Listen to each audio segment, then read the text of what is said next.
No pensamos en el olfato hasta que a alguien se le escapa un gas. Pero ¿cómo funciona? ¿Por qué olemos? ¿Y por qué el olfato muchas veces nos dispara recuerdos del pasado? Quizás estás caminando, olés un olor que te hace recordar inmediatamente a algo de tu infancia. El olfato es uno de los sentidos más extraños y por eso en este video vamos a ver cómo funciona, cómo recuperarlo si lo perdiste o cómo entrenarlo, cómo podemos usarlo para estar más atentos y cómo puede regular nuestro nivel de hambre o incluso cómo podemos usar sales con olores puntuales para mejorar nuestro rendimiento deportivo. El olfato es el primer sentido que usamos cuando nacemos. Los otros todavía requieren algo de madurez del sistema nervioso para servirnos correctamente. Y el mejor ejemplo de esto es cómo tardamos un tiempo en madurar la vista y en poder enfocar correctamente las caras y las imágenes después de haber nacido, pero los bebés recién nacidos se manejan bien principalmente por el olfato y gracias a este sentido pueden diferenciar la leche de la madre de la leche de otra persona o incluso pueden detectar dónde está el pecho de la madre. ¿Y cómo funciona el olfato? El olfato empieza cuando olés algo, obviamente, pero ninguna molécula puede entrar a tu nariz si vos no estás inhalando o si estás exhalando muy fuerte. En esas situaciones va a ser mucho más difícil para una sustancia poder ingresar,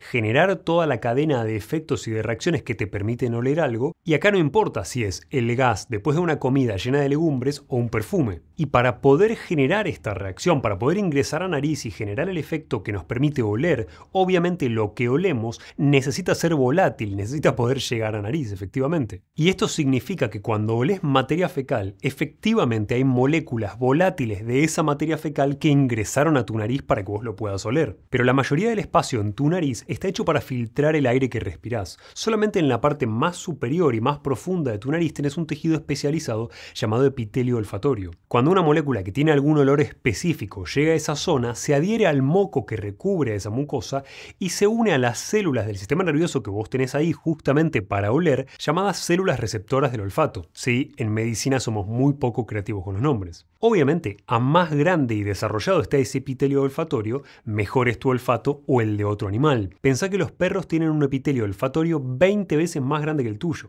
Por eso y por varias razones más, tienen un mucho mejor olfato. Pero tanto los perros como otros animales y nosotros tenemos millones de células olfatorias y no todas responden a los mismos olores. Un olor agradable puede disparar un tipo de neuronas y un olor desagradable puede disparar otro tipo de neuronas. De hecho, esta es una de las razones por las que existen enfermedades como la cacosmia, donde olés todo el tiempo olores horribles que no están ahí. Son alucinaciones, pero en vez de ser visuales, son olfatorias. Y muchas de las razones por las cuales el olfato es tan diferente a tus otros sentidos tienen que ver con cómo está conformado y con cuándo se desarrolló el olfato en nuestro cuerpo. Siempre recordá que tus sentidos no llegan al cerebro directamente. Las imágenes que vos ves, los sonidos que escuchás o los olores que olés son en realidad transformados en impulsos eléctricos e interpretados por nuestro cerebro. What you can smell, what you can taste and see, then real is simply electrical signals interpreted by your brain. Nuestro cerebro no tiene contacto directo con el exterior y el recorrido de esos impulsos eléctricos es muy diferente en el olfato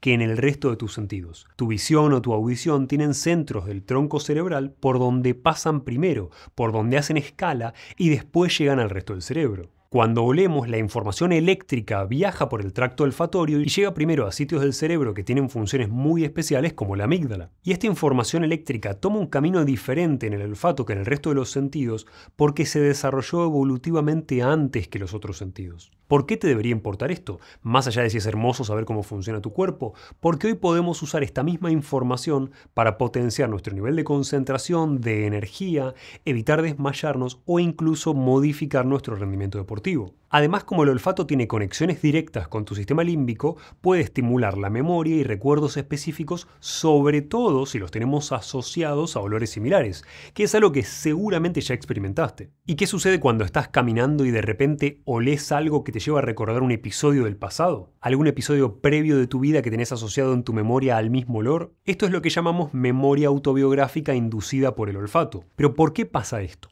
Básicamente por la interconexión que existe entre la memoria y el olfato en nuestro cerebro. De hecho, los olores no suelen disparar cualquier recuerdo ni de cualquier momento de tu vida. Los olores suelen disparar recuerdos asociados con la niñez más que cualquier otro momento, en general de cuando éramos menores de 10 años. Además, como los circuitos neuronales del sistema límbico que pueden afectar los olores están tan ligados a las emociones y a la respuesta de lucha o huida por las áreas del cerebro donde se procesa simplemente, es por esto que los olores suelen generar que recuerdes más más una sensación o una emoción que un evento particular con fecha y descripción. Y en general esas sensaciones suelen ser positivas. De hecho, es más fácil que a través de un olor recuerdes cómo te hacía sentir la comida de tu abuela, y si leíste En busca del tiempo perdido, este mecanismo es el mismo que dispara a Proust comer una magdalena recién mojada en el té. Y como las conexiones entre nuestra corteza entorrinal, que es la parte de tu cerebro que interpreta el olfato, y la memoria son tan cercanas, el olfato tiene una capacidad de evocar recuerdos mucho más fuerte que la de otros sentidos. De hecho, los estudios al respecto siempre muestran que lo que recordamos a través de los olores suele ser más vívido que lo que recordamos a través de los sonidos o de las imágenes, y a su vez que estos recuerdos inducidos por olores estimulan más a nuestros centros de procesamiento emocional que los recuerdos inducidos por cualquier otro sentido como la audición.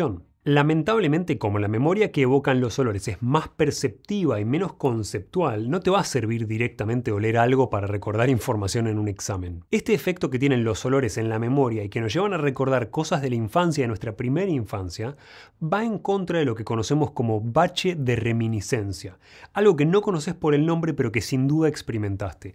El bache de reminiscencia es la tendencia que tenemos todos a recordar más cosas de nuestra adolescencia y de nuestra juventud temprana que de otros periodos de la vida como la niñez. Y no sabemos por qué sucede, pero podría tener que ver con la madurez de nuestro cerebro y los centros de memoria. Pero la realidad es que el olfato es un sentido relegado y vos y yo le damos poca importancia a menos que te dediques a hacer perfumes o a trabajar en cloacas. De hecho, pensás en respirar por la nariz y en el olfato solamente cuando lo perdiste. Si no tenés un problema con el olfato, pensás en él cuando olés algo horrible o cuando olés algo maravilloso, pero fuera de ese tiempo ni siquiera lo considerás. Pensarías que importa poco, pero uno de cada 50 genes que tenemos en nuestro ADN están relacionados con el olfato, con lo cual hay un montón de información genética que regula este sentido. Esta cantidad de genes hace a tu variabilidad y hace a que vos y yo podamos no oler lo mismo. Pensá que un 25% de la población tiene una variante de un gen que en orina les permite distinguir el olor a espárragos. Si comiste espárragos o si vas al baño después de alguien que comió espárragos y tenés esta variante del gen, lo vas a oler. Si no, no vas a oler nada particular. Pero independientemente de si tenés un super olfato o no, todos podemos dañar nuestro olfato. La pérdida del olfato es lo que llamamos anosmia y puede suceder por golpes en la cabeza, en el envejecimiento podemos tener una pérdida progresiva e incluso podemos perder el olfato, como seguramente ya sabés, por infecciones respiratorias como el COVID en su momento. Podemos pensar en perder cualquiera de los 5 sentidos que todos conocemos, pero realmente tenemos más sentidos que llamamos secundarios, como la capacidad de detectar cambios de temperatura, que tenemos receptores en piel y en mucosa para eso, pero que no son realmente parte del tacto. Tenemos la capacidad de sensar cómo estamos, de sensar nuestra postura, incluso cuando tenemos los ojos cerrados, y lo podemos hacer midiendo lo que llamamos propiocepción, y obviamente podemos detectar dolor y cosas como la aceleración a la que sometemos a nuestro cuerpo. Tu detección de cualquiera de estos sentidos, de los principales o los secundarios, puede ser mejor o peor que la del resto, pero todos estos sentidos transforman información que puede ser química, electromagnética o mecánica en algo que llamamos potenciales de acción que nuestro sistema nervioso puede interpretar a través de un proceso que llamamos transducción. Pensá que todos los sentidos funcionan de una manera diferente. La vista funciona gracias a un estímulo electromagnético, que es la luz, el tacto gracias a receptores mecánicos, cuánta presión estoy haciendo sobre algo con mi mano, y el gusto y el olfato funcionan gracias a estímulos químicos. Además, como te mencioné antes, cada tipo de neurona que vos tenés en tu epitelio olfatorio responde a un olor específico. Por eso vos y yo podemos tener incluso el mismo tamaño de epitelio, pero responder a olores de una manera muy diferente a pesar de que incluso tengamos la misma genética. Por ejemplo, que yo pueda detectar mucho mejor que vos el olor a ajo porque tengo más neuronas relacionadas con la detección de esos compuestos, y quizás vos al tener menos de esas neuronas necesitas que haya más compuestos volátiles, ergo más cantidad de ajo, para generar el mismo efecto. Tenemos muchos de estos tipos de compuestos que no vale la pena mencionar, pero en general los asociamos según el tipo de olor que dan. Tenemos compuestos que dan olores florales, que obviamente son los que encontramos en las flores como la lavanda, olores frutales que obviamente vienen de las frutas como la ananá o la manzana y que también podemos encontrar en bebidas fermentadas como el vino o la sidra, olores picantes como el que trae la capsaicina que tienen los ajíes, olores a maderas que se usan también de manera sintética en productos de limpieza como el cedrol, y luego tenemos olores cítricos como el del limonene que son muy usados en aromaterapia, olores dulces, olores ahumados, olores herbáceos, incluso olores a fermento, a nueces, a animales, y tenemos por supuesto olores sintéticos como el del calone o calona en español, que se usan porque generan un olor que asociamos con la brisa del mar. Lo interesante de todos estos compuestos es que cosas que huelen habitualmente mal, como nuestra materia fecal, tienen muchos compuestos responsables de ese mal olor, y en el caso de la materia fecal, la incapacidad de metabolizar y de absorber las proteínas y aminoácidos correctamente, o cuando consumimos mucha cantidad de proteínas y no podemos aprovechar todos esos aminoácidos, agravamos y aumentamos mucho la producción de compuestos volátiles que dan olor a podrido, como el sulfuro de hidrógeno o la putrescina. Mientras que si tenés un problema más ligado a la digestión y absorción de carbohidratos, que son algo más raro, podés acumular ácido butírico, que tiene un olor que asemeja ligeramente al vómito. Y otros olores que huelen bien y que disfrutamos, como el olor del césped recién cortado, en realidad se deben a la liberación de compuestos volátiles de hojas verdes como el hexanal, que son liberados cuando cortamos el pasto como mecanismo de defensa por un césped que obviamente busca no ser cortado. Con lo cual es paradójico que el pedido de ayuda del césped sea el que nosotros disfrutamos a nivel de olfato. Esta enorme variedad de compuestos que podemos detectar con olores diferentes y neuronas diferentes para interpretarlo es lo que hace que nuestro olfato sea mucho más variable que nuestra vista o que nuestra audición. De hecho, es una de las razones por las que quizás te gusta tanto una comida en particular. Quizás te encanta la pizza porque olés más el ácido butírico del queso u otro compuesto volátil de la masa comparativamente con otras personas. Toda esta enorme cantidad de compuestos volátiles que dan los olores que vos y yo olemos se reúnen en nuestras células mitrales, que son células que tiene tu sistema nervioso justo arriba de ese epitelio olfatorio que te había mencionado antes y que sirve como estación para la información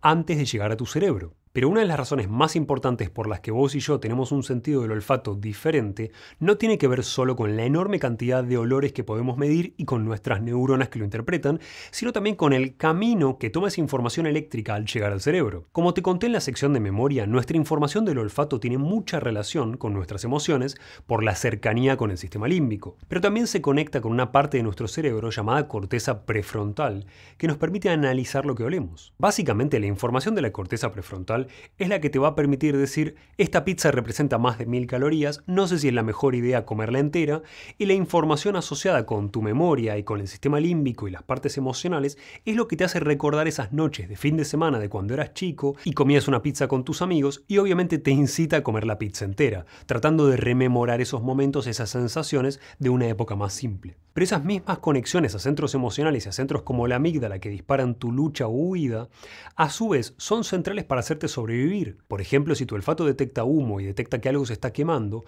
va a disparar la actividad simpática de tu cerebro, y estos efectos, esta información innata, genera una respuesta tan importante que si vos estás durmiendo te va a despertar, obviamente, para protegerte del peligro del fuego. Dependiendo de tu edad, quizás hayas aprendido en la escuela o en la universidad que las neuronas, las células de tu sistema nervioso, no se regeneran, que una vez perdidas no hay nada que hacer. Esto afortunadamente no es así, hay muchas maneras de proteger a tus neuronas, como hacer ejercicio, mejorar la flora bacteriana, que fomentan la creación de neuronas nuevas, y es una de las mejores maneras de mantener al cerebro más joven. Y específicamente las células de tu sistema nervioso que te permiten oler son las únicas que se recambian tan rápido. Cada unas 4 a 8 semanas cambiamos las neuronas de nuestro epitelio olfatorio, y no hay ningún otro sitio del cerebro donde exista una neurogénesis tan rápida, una generación de neuronas nuevas tan rápida. Esta es la razón por la que muchas veces podemos recuperar el olfato perdido. Si pudiésemos hacer lo mismo con la retina, podríamos recuperar mucho del daño de retina que puede causarnos ceguera. ¿Y cómo podemos recuperar nuestro olfato? Normalmente, si la lesión que genera la pérdida del olfato no es completa, podemos recuperarlo, porque las neuronas nuevas van creciendo sus axones, que son sus prolongaciones que le permiten cumplir su función, siguiendo el camino de las que ya existen. Por esa misma razón, si la lesión es completa por un traumatismo o por un golpe en la cabeza,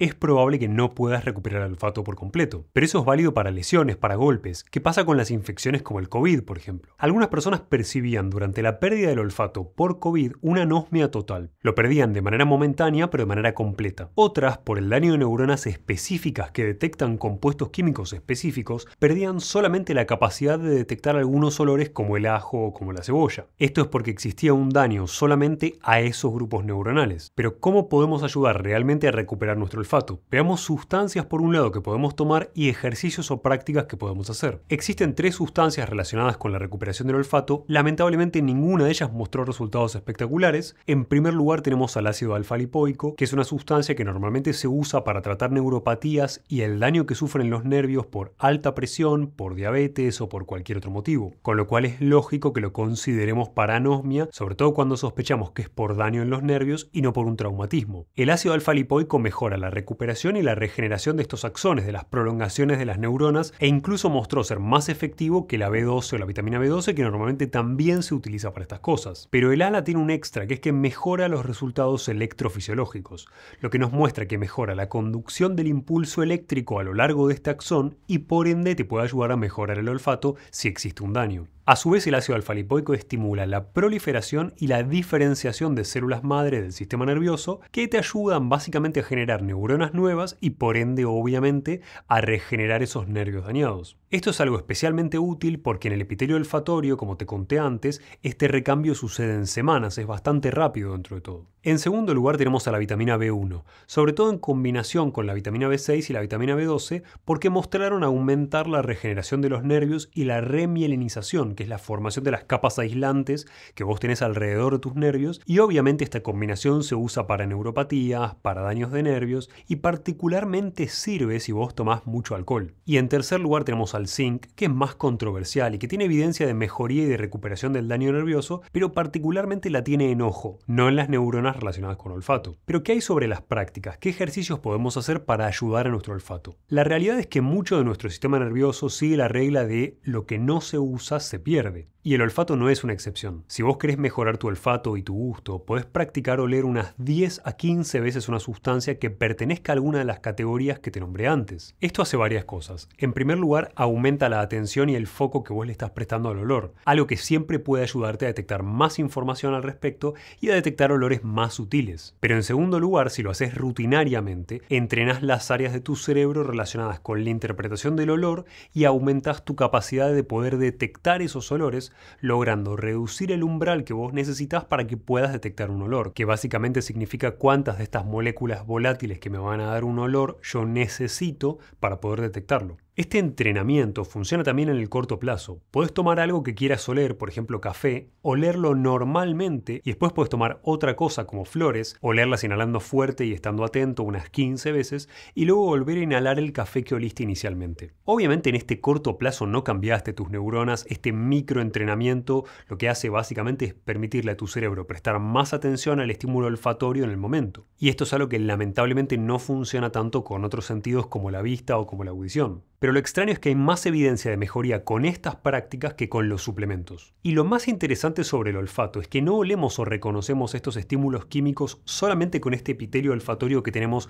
adentro de la parte más superior de nuestra nariz. De la misma manera que el gusto también depende del olfato, el olfato también depende de las sensaciones que vos sentís en tu nariz o en ojos y en algunos sectores más, que son generadas por otro nervio llamado trigémino. Por ejemplo, cuando vos cortás una cebolla y llorás, la sensación de ardor que te lleva a llorar no tiene que ver con el olor percibido, sino con información que capta este otro nervio, el trigémino, y que genera por una reacción que vos lagrimees. Lo mismo sucede con muchos picantes como el wasabi que generan una sensación de ardor adentro de la nariz. Entrenar el olfato y el gusto particularmente tiene sentido porque es una de las muchas maneras que tenemos para evaluar nuestra salud del sistema nervioso. La capacidad para detectar estímulos sutiles, no importa si son visuales, auditivos, olfatorios o de otro sentido, siempre nos hablan de un buen funcionamiento de esas áreas del cerebro, algo que naturalmente perdemos con la edad. Por ejemplo, para el tacto podemos medir cuál es la mínima distancia a partir de la cual nosotros podemos reconocer dos estímulos como diferentes. Esto obviamente depende de las partes del cuerpo.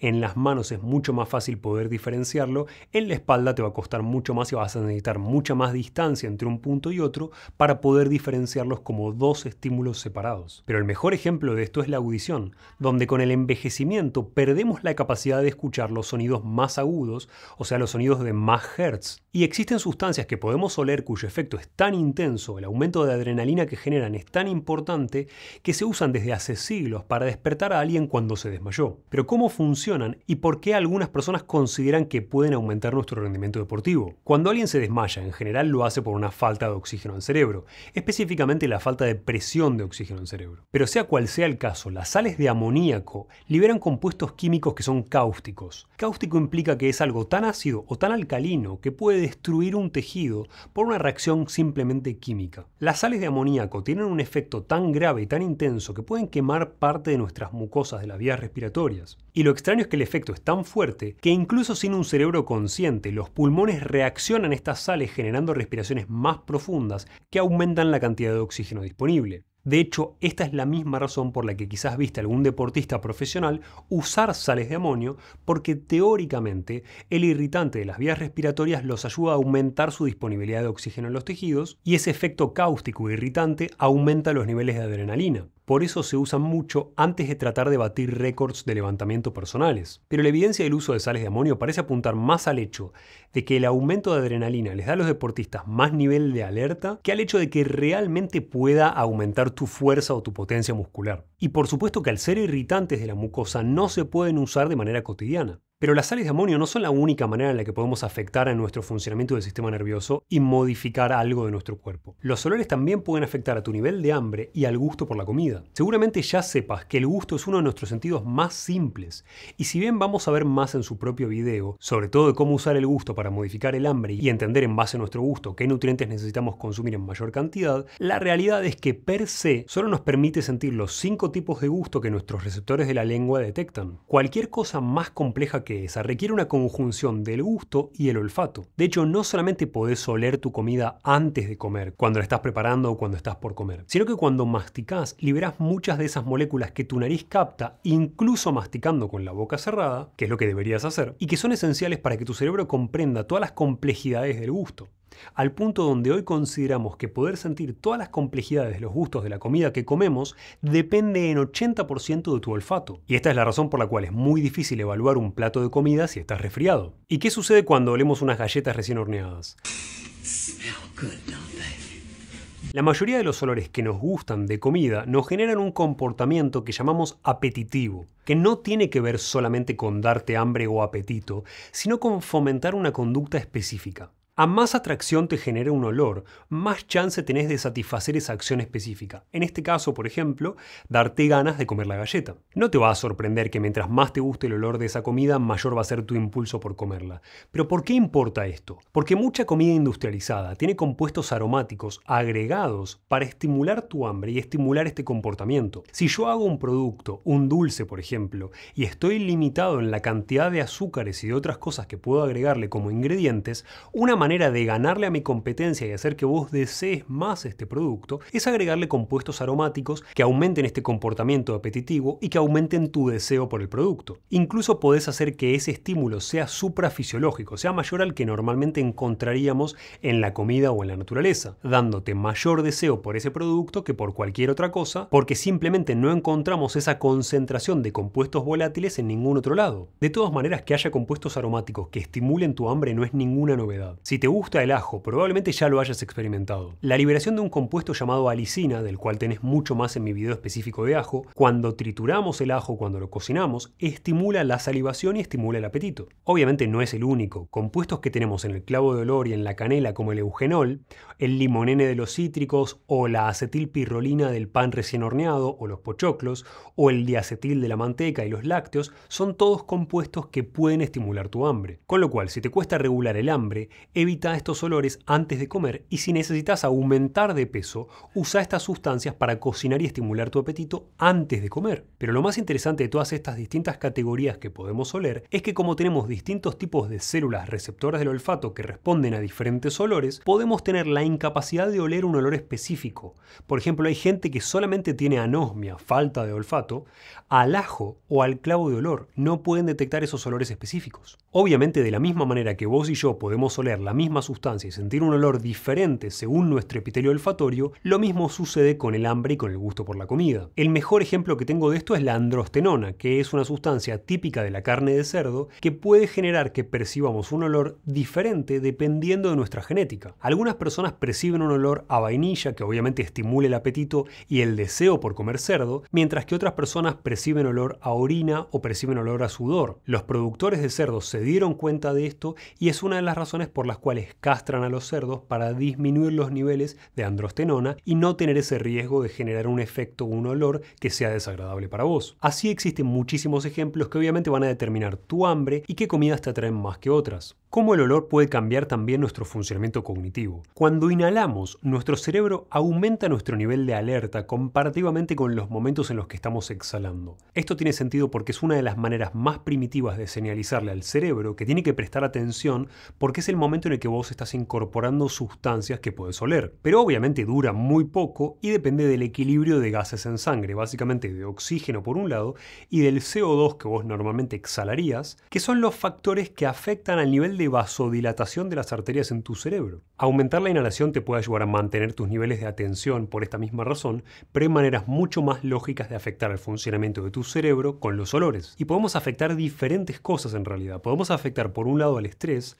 Varios estudios muestran cómo ciertos olores pueden afectar nuestra percepción del estrés y modificar a través de esto nuestra performance cognitiva. De hecho, estudios hechos con aroma a lavanda usando el linalol, que es uno de los compuestos químicos que dan olor a flores, obviamente, que te mencioné antes, mostraron reducir el estrés y mejorar la performance cognitiva en tareas de matemática complejas. Esto nos muestra que podemos afectar a nuestra percepción del estrés porque no reduce el estrés real y a los resultados de las tareas cognitivas complejas solamente a través del olfato, pero podemos hacer más que eso. Podemos afectar en segundo lugar a nuestro ánimo y a nuestra capacidad de atención también. Estudios mostraron cómo podemos mejorar nuestro estado de ánimo y mejorar nuestros resultados y nuestra productividad en tareas que requieren atención sostenida en el tiempo y algún procesamiento cognitivo también. En estos estudios se usaron aceite esencial de lavanda por un lado y de romero por el otro. Y si bien el uso de estos aceites mostró mejoría, obviamente no hace falta que te diga que usar un aceite esencial no va a ser lo mismo que tomar un nootrópico que mejora tu rendimiento. Va a darte un resultado menor. Si querés saber más sobre nootrópicos y sobre cómo entrenar realmente tu intelecto,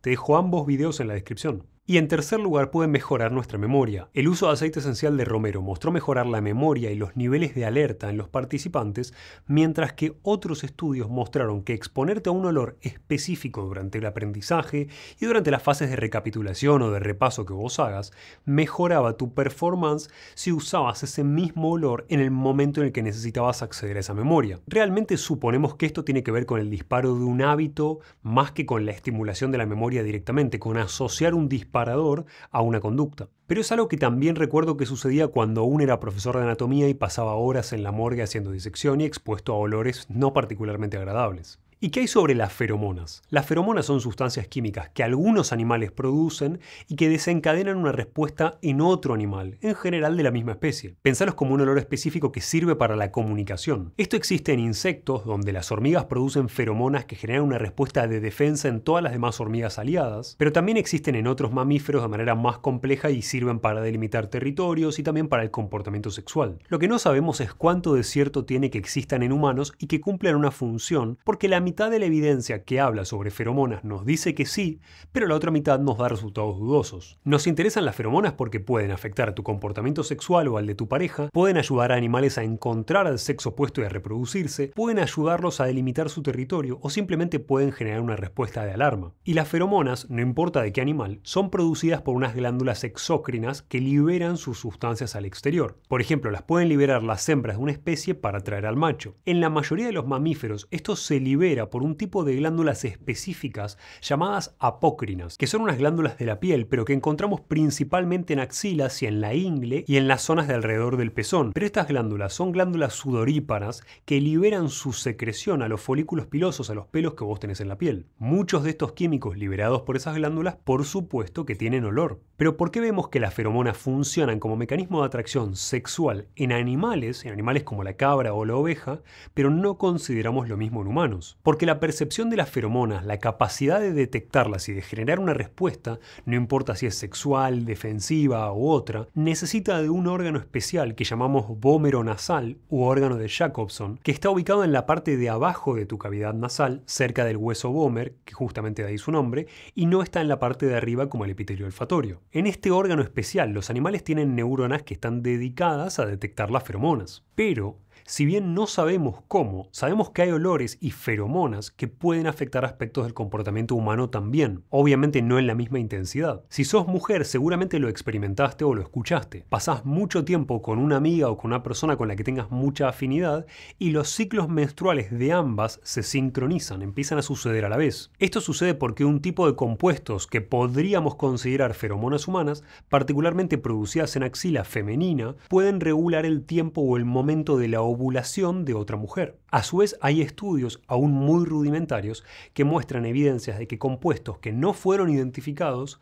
producidos en la axila del hombre, pueden influenciar los niveles de serotonina en la mujer y modificar los comportamientos relacionados con la impulsividad. Pero no te emociones, falta mucha más evidencia como para decirte algo seguro sobre esto. Lo que sí sabemos es que estos compuestos a los que consideramos feromonas pueden actuar en nuestro sistema endocrino y modificarlo. Por ejemplo, en experimentos donde se le hace a un hombre oler lágrimas sin ver a la persona que lloró ni enterarse de dónde proviene ese líquido, vemos una reducción de la testosterona y de la excitación sexual. Tiene sentido, si ves a alguien llorar o sufrir, tu estimulación sexual se reduce mucho por empatía. E incluso podemos oler la felicidad del otro, algo que no vemos, y los compuestos generados durante estados de felicidad, incluso si el receptor, la persona que los recibe, no los ve, pueden inducir expresiones faciales que indican felicidad en quien recibe el olor. Hasta el día de hoy hay dos compuestos en humanos que tienen el efecto aparentemente más intenso y más aceptado como feromonas. La androstadienona, que es el compuesto hormonal masculino más presente en el semen y en el pelo de las axilas, y algunos estudios parecen mostrar que puede afectar el estado de ánimo de la mujer y al nivel de atracción, pero de nuevo son muy rudimentarios. Y luego tenemos a un tipo de estrógeno que es el estratetraendol, que podemos encontrar en la orina de la mujer y en las secreciones apócrinas de la ingle, y que podría señalizar al sexo opuesto algo, pero no podemos aún considerar lo que genera atracción. Si bien los humanos no tenemos este órgano de Jacobson esencial para poder detectar las feromonas, muchos estudios muestran que cuando nos exponemos a feromonas, la actividad de nuestro cerebro, especialmente de una parte del cerebro llamada hipotálamo, cambia, con lo cual es probable que estas feromonas actúen en el humano a través de otra vía, como el epitelio olfatorio que vos usás para oler, y una relativa comprobación de esto es que estudios en personas con anosmia, con falta de olfato, nos muestran que estas mismas feromonas que daban la activación en personas sin ese daño, no lo hacen en las personas con anosmia. Así que quizás lo que hacemos es utilizar parte de nuestro epitelio olfatorio y de nuestro olfato para mediar los mismos efectos que generan las feromonas en distintos animales. Y justamente por ahí, esa es una de las razones por las cuales el impacto en nosotros de las feromonas es tanto menor que en otros animales. Y si bien esto está más relacionado con la respiración que con el olfato, seguramente te hayas dado cuenta de que no puedes respirar por las dos narinas a la vez. Que la mayoría del tiempo no lo haces, por lo menos. Que priorizás una de las dos. No quería dejar de darte la respuesta a esta pregunta. Tenemos un ciclo en nuestro cuerpo que dura aproximadamente unas 2 horas, 2 horas y media, en el que alternamos el flujo de aire de una narina a la otra. Podemos usar las dos a la vez, pero una de las dos va a tener más flujo. Y esto es mucho más evidente durante el sueño. Este ciclo tiene una función en el equilibrio de nuestro sistema nervioso autónomo, de las dos partes de nuestro sistema nervioso autónomo, que son simpático y parasimpático, y funciona de una manera muy similar a cómo funciona la variabilidad de la frecuencia cardíaca, como un parámetro que podemos usar para entender si tenemos equilibrio entre estas dos áreas del sistema nervioso. Seguro te hayas preguntado alguna vez por qué podés oler a los demás mejor que a vos mismo. Quizás pasaste vergüenza porque alguien hizo un comentario sobre tu olor que vos no habías percibido, o quizás alguien que no se lavó los dientes te habla por la mañana sin ser consciente del olor a momia que tiene y tuviste que contener tu cara de asco. Cualquiera sea el caso, la realidad es que olemos a los demás mejor que a nosotros mismos, y hay varias razones por las que esto sucede que juntamos en algo llamado adaptación olfatoria. La primera causa es obviamente la exposición continua. Nuestro sistema olfatorio se vuelve menos sensible a los olores a los que está expuesto constantemente. Como siempre estás rodeado de tu propio olor, te desensibilizás. La respuesta a su vez de nuestro sistema nervioso a todo lo que es continuo, no solo a los olores, es reducir la respuesta que genera frente a un estímulo determinado para evitar el exceso de estímulos. Pensá en alguien que vive justo arriba de una discoteca y que probablemente anula mucho más del estímulo auditivo que vos si te quedaste a dormir ahí por primera vez. O pensá en cómo alguien que tiene acúfenos o tinnitus puede disminuir la intensidad a lo largo del tiempo simplemente porque se acostumbró a ese ruido. Esta disminución de los estímulos que son constantes a lo largo del tiempo nos ayuda a poder enfocarnos en los nuevos y obviamente existe para que vos sobrevivas. Si te acostumbras a los olores del lugar donde vivías hace 20.000 años,